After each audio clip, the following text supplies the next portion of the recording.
Assalamualaikum warahmatullahi wabarakatuh. Selamat pagi semuanya. Selamat datang di podcast Klinik Utama Denta Tama. Ruang di mana kita berbagi pengalaman, cerita, ilmu seputar kesehatan. Jumpa lagi dengan saya, Yanuridia, yang akan menemani podcast kali ini. Nah, di podcast kali ini kita akan membahas tentang pentingnya edukasi dini untuk pencegahan stunting. Nah, mungkin kita sering mendengarkan istilah stunting, tapi apakah kita sudah paham benar dampak dari stunting itu? Nah, stunting itu tidak hanya anak yang berbadan pendek, tetapi itu sangat berpengaruh dengan perkembangan otak juga, serta dapat menurunkan daya tahan tubuh dan dapat menyebabkan penyakit di masa depannya. Nah, yang lebih mengkhawatirkan lagi, di Indonesia ini termasuk tingkat di negara yang stuntingnya mempunyai tingkat yang sangat tinggi ya. Tapi tenang, ada kabar baik. Stunting bisa dicegah kok. Nah, bisa melalui pola makan yang sehat dan edukasi gizi sejak dini. Nah, podcast kali ini maka kita akan membahas tentang peran penting edukasi dini untuk pencegahan stunting. Nah, kali ini kita akan mendatangkan narasumber kita, yaitu ahli gizi kita yang profesional dalam bidangnya. Nah, kita sambut ahli gizi kita, Mbak Nisa, yang di sini akan berbagi ilmu, tips penting bagaimana memastikan anak-anak kita mendapatkan asupan gizi sejak dini agar untuk pencegahan stunting. Selamat pagi Mbak Anissa, apa kabar? Selamat pagi Mbak Yanu, kabar baik, Alhamdulillah. Mbak Yanu bagaimana kabarnya? Alhamdulillah sehat juga, tetap semangat ya Mbak Nisa. Tetap semangat. Ya, senang sekali Mbak Nisa bisa hadir di sini. Mungkin bisa menyapa sahabat Denta yang ada di rumah. Halo sahabat Denta yang ada di rumah, selamat pagi menjelang siang, tetap semangat. Perkenalkan saya Nisa Rahmawati, ahli gizi Klinik Utama Denta Tama. Nah, sebelum kita membahas lebih jauh apakah itu pencegahan stunting, maka perlu kita ketahui apakah itu stunting. Nah, bisa dijelaskan dengan lebih detail ya Mbak Nisa, apakah yang dimaksud dengan stunting dan bagaimana pencegahannya, seberapa serius dampak bagi anak? Nggih, jadi kita membahas tentang stunting nggih Mbak Yano. Itu sangat topik yang tren di kalangan kesehatan ya, stunting. Jadi stunting itu adalah atau yang sering kita sebut dengan perawakan pendek.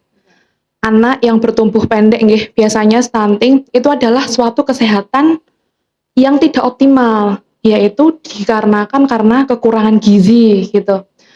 Bisa kita lihat stunting ini tuh bersifat jangka panjang gitu. Dan dampaknya bagi anak adalah misal kita lihat 2 tahun pertama itu sudah mencapai pertumbuhan dan perkembangan anak. Tetapi jika anak terindikasi mengalami stunting, ini akan merasa ada keterlambatan gitu dari segi motorik, dari segi penerimaan daya belajar atau seperti daya tangkap ketika belajar. Jadi berbeda dengan anak-anak sepantaran gitu, seperti itu.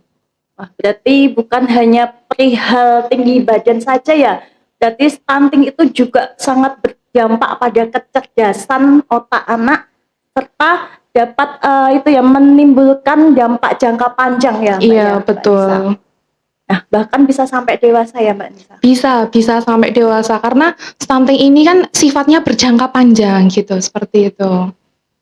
Kalau begitu, nutrisi apa saja Mbak Nisa yang harus dipenuhi ibu hamil dan bayi agar pertumbuhan mereka bisa optimal dan terhindar dari resiko stunting itu? Oke, untuk yang pertama, pencegahan stunting itu melalui ibu hamil. Ibu hamil terlebih dahulu. Jadi kita harus menerapkan pesan makan gizi seimbang, seperti itu.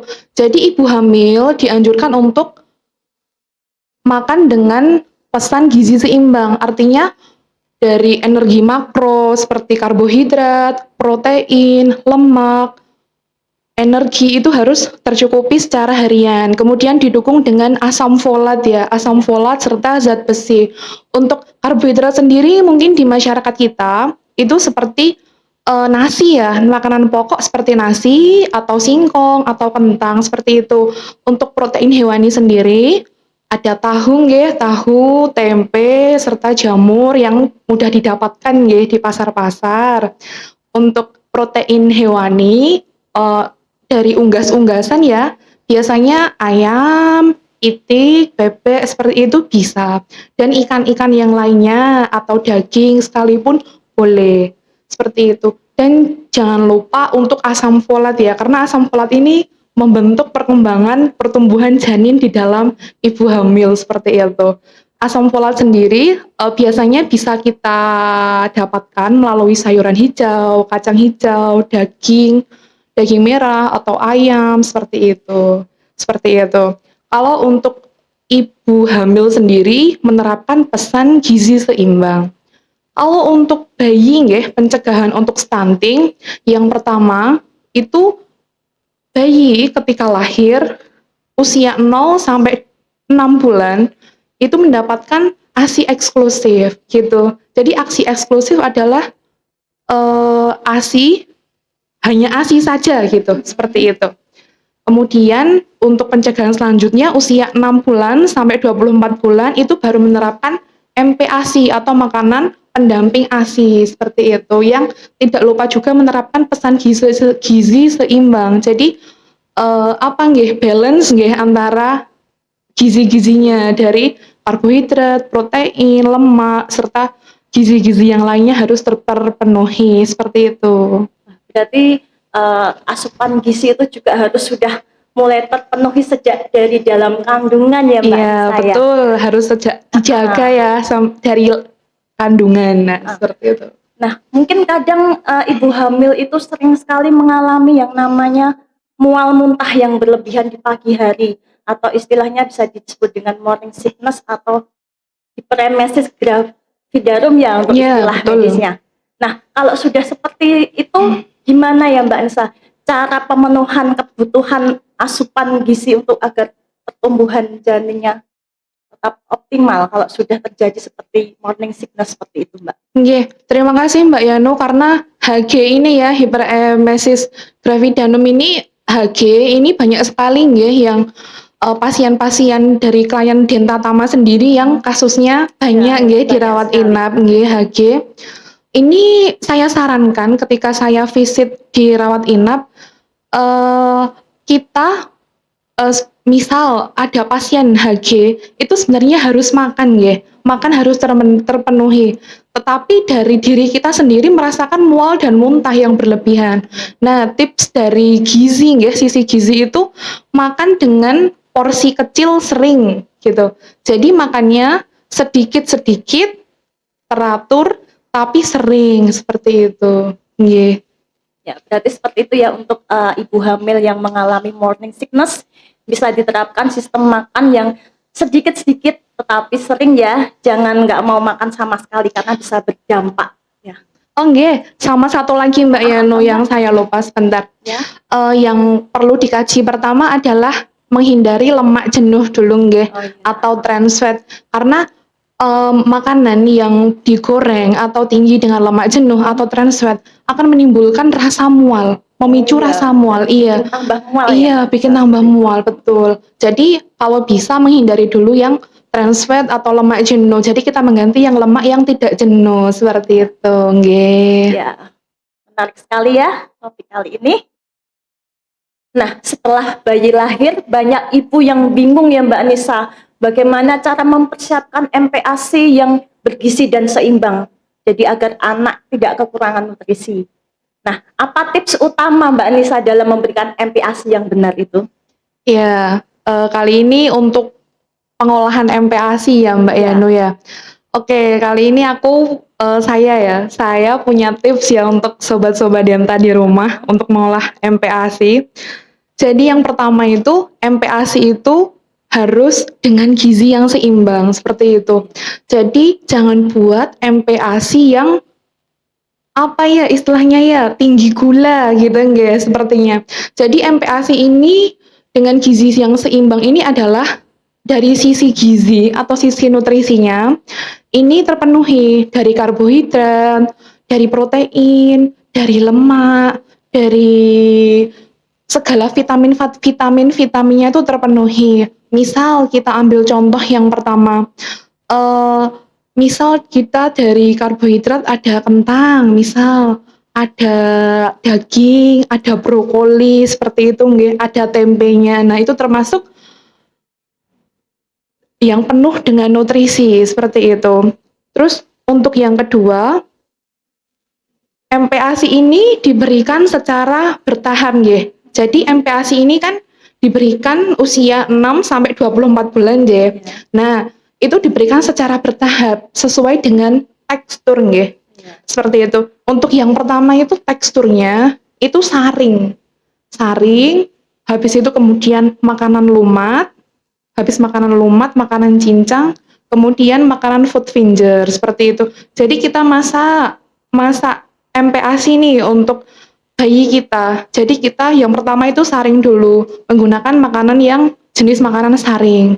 Kemudian naik tingkat lagi setelah dirasa oh sudah bisa agak mengunyah menelan sedikit gitu ya. Naik tingkat lagi menjadi cincang seperti itu. Kemudian food finger. Jenis makanan food finger itu makanan yang bisa dipegang nggih, istilahnya kayak seperti ubi atau pisang seperti itu. Terus untuk tips yang ketiga itu kalau misal memasak jangan memanaskan masakan MPASI lebih dari 2 kali seperti itu.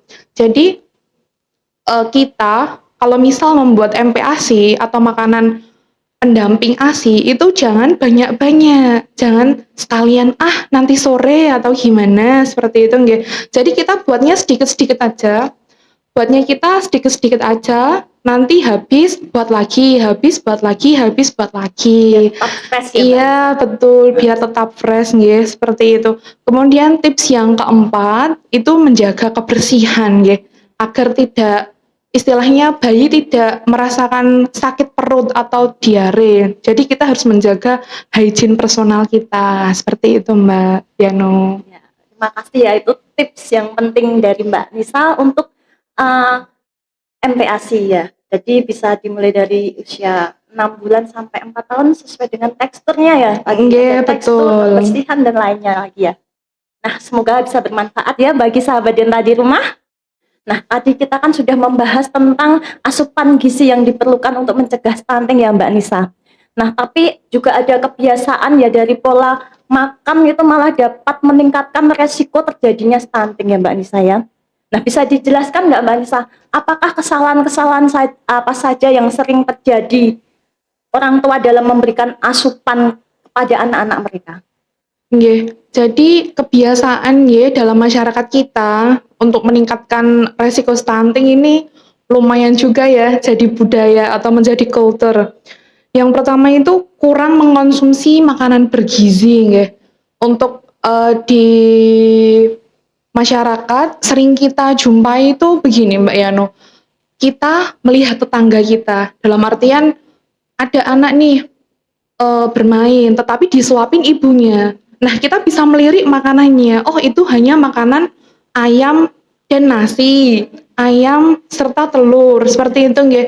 Jadi itu kan apa nggih istilahnya? Seperti kurang bergizi nggih. Hanya ada karbohidrat serta ada protein hewani. Jadi seperti itu baiknya ditambah dengan tempe, ditambah dengan sayur, seperti itu. Walaupun pertama nggih anak merasa teksturnya tidak masuk gitu, tidak mention di mulut seperti itu.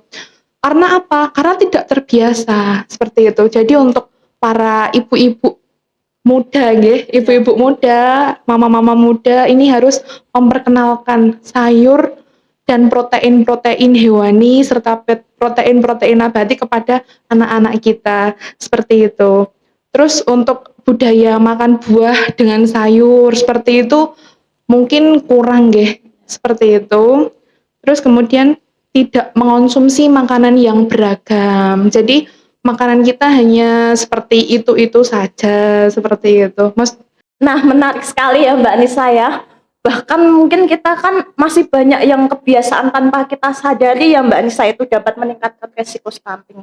Apalagi kadang ada yang itu ibu-ibu juga ngasih anaknya makan sudah itu lauknya mie masih tambah nasi seperti itu ya.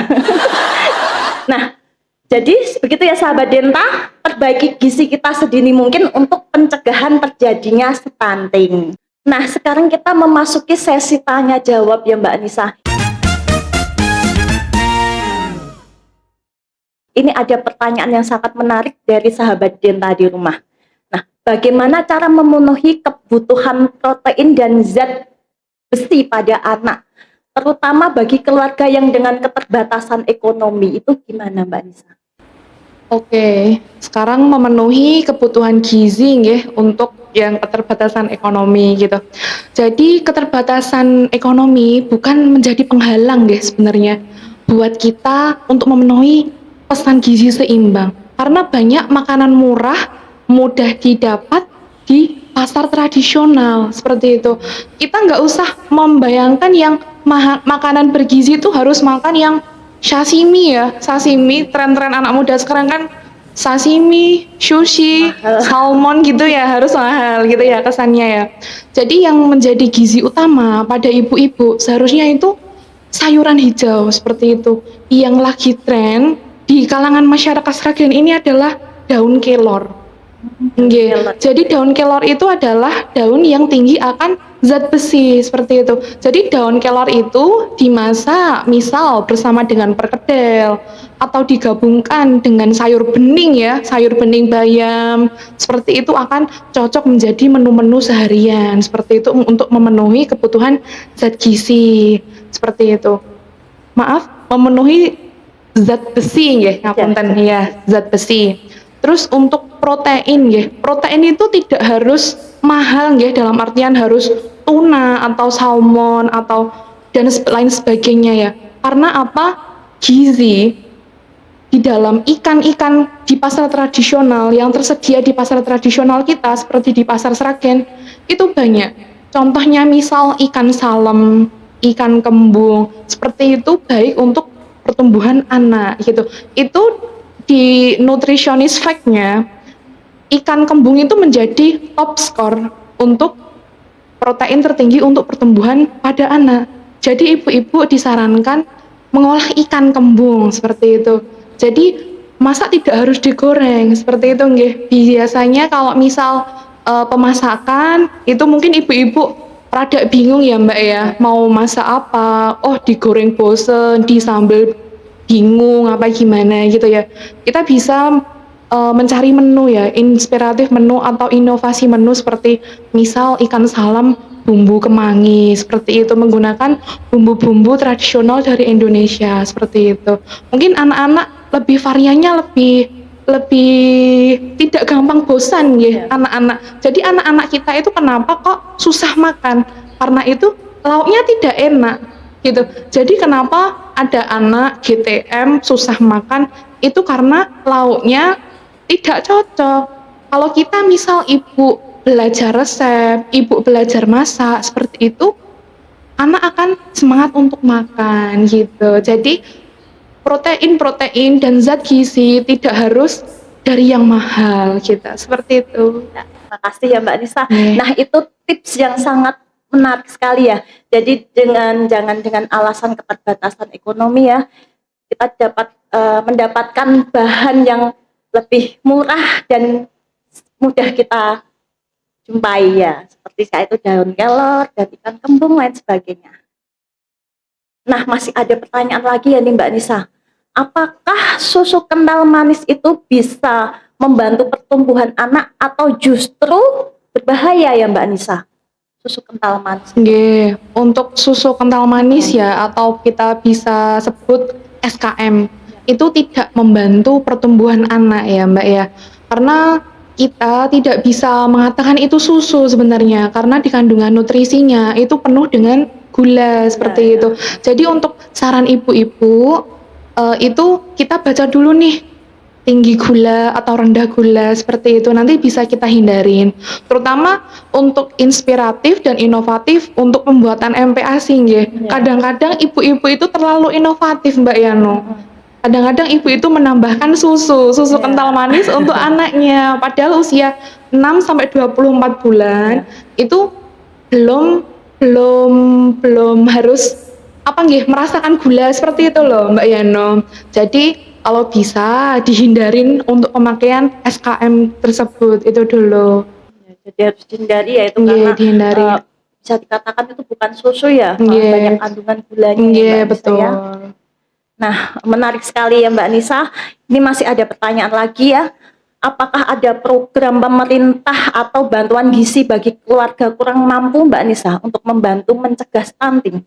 Baik, program gizi ya dari pemerintah untuk mengatasi stunting. Sebenarnya ini ada banyak sekali ya Mbak Yano, antara lain PMT itu pemberian makanan tambahan yang disalurkan melalui posyandu ya, posyandu balita maupun posyandu lansia. Itu terdapat PMT seperti itu. Kemudian ada program imunisasi untuk bayi, kemudian untuk program vitamin A yang dilakukan di Fasyankes per daerahnya pada bulan Februari dan bulan Agustus.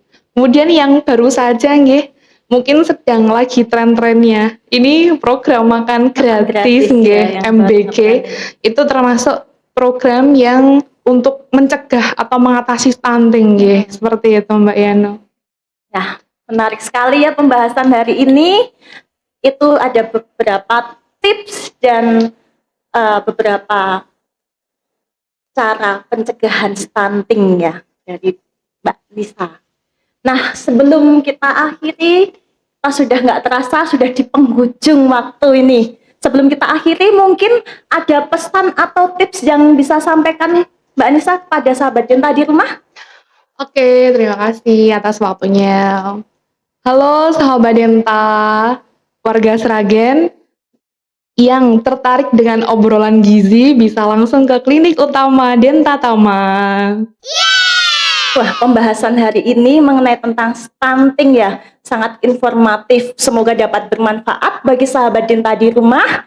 Sebelum kita akhiri, kita juga ingin mengingatkan bahwa di klinik utama Denta Tama melayani konsultasi dokter umum dan spesialis untuk pencegahan penyakit yang mungkin sahabat Denta di rumah alami ya. Kemudian pemeriksaan laboratorium lengkap untuk mendiagnosis penyakit sedini mungkin. Sekali lagi terima kasih sahabat Denta yang telah mengikuti podcast kita kali ini. Sampai jumpa lagi, bertemu lagi nanti dengan kita di episode selanjutnya. Karena Denta Tama tulus melayani.